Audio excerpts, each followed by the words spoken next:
The world is mourning the loss of iconic singer-songwriter Aretha Franklin. The Queen of Soul died today of advanced pancreatic cancer.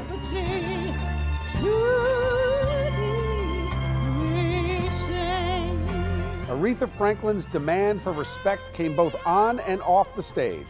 In her lifetime, the 76-year-old won 18 Grammy Awards and sold 75 million records. President Obama writing in a statement, "In her voice, we could feel our history, all of it, and in every shade, our power and our pain, our darkness and our light." You better think about what you're saying.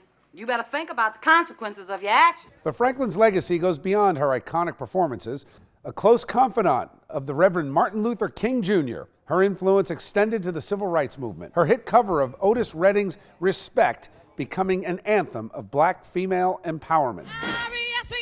We have great appreciation, particularly in Detroit, particularly in the African American community. We have great appreciation for that love for that voice that never wavered and never left its roots. President Trump adding his condolences on Twitter and at the White House. She was given a great gift from God, her voice, and she used it well. Franklin announced her retirement from touring last year after battling health issues, but the Queen of Soul prided herself on always being a part of music. Music is my thing. That's who I am.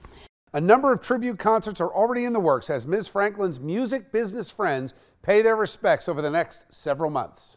Joining me now is Deanna Williams. She is the CEO of Influence Entertainment. She also not only had a professional relationship with Aretha Franklin, but they were friends.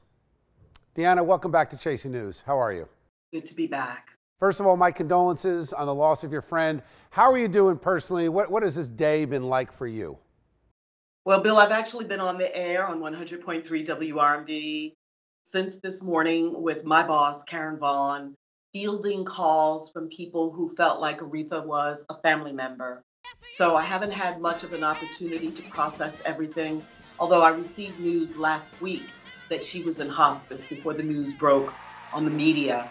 So when I hear hospice, you pretty much know that is the end of life and that a person is being made comfortable.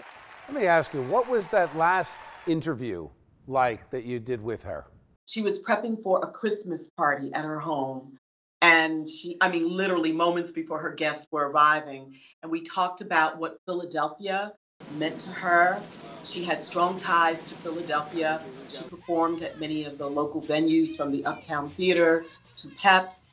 She talked about Kenny Gamble, who was a co-writer with his partner Leon Huff and Jerry Butler on Brand New Me, a song that she recorded with great success back in the day. Always great when I chit-chatted with her. Deanna, Aretha's loss is not just a loss to the music industry, but honestly, it's a loss to the entire country. Do you think, and I'll explain what I mean, do you think she was the last of the greats?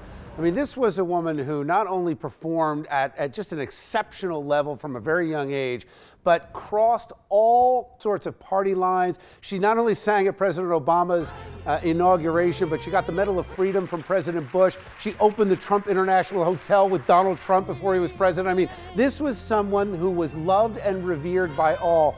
What does this mean to the country, and are there any others like her?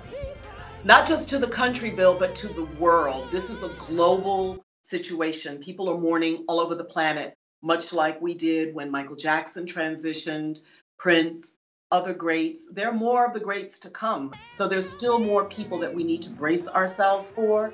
My advice is that we celebrate and express our gratitude and love to these treasures, these global, iconic treasures.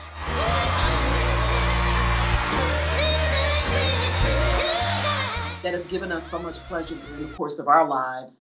So I think that there's more to come, but if we celebrate them while they're alive, then we don't feel so bad when they die. We have lost today, physically, an iconic entrepreneur and entertainer of global renown. I mean, don't forget she sang for the Pope. You mentioned the president. That's right, you're right. She sang for the Pope right here in Philadelphia. Yeah. So. Yeah. Amazing. Yeah, she was a woman with an international following. Amazing person. Deanna, Yes. thanks for joining me. And again, our condolences, and hopefully we'll be talking in the future under better circumstances. Yes. You take care. Peace. Aretha Franklin, dead at the age of 76. Rest in peace.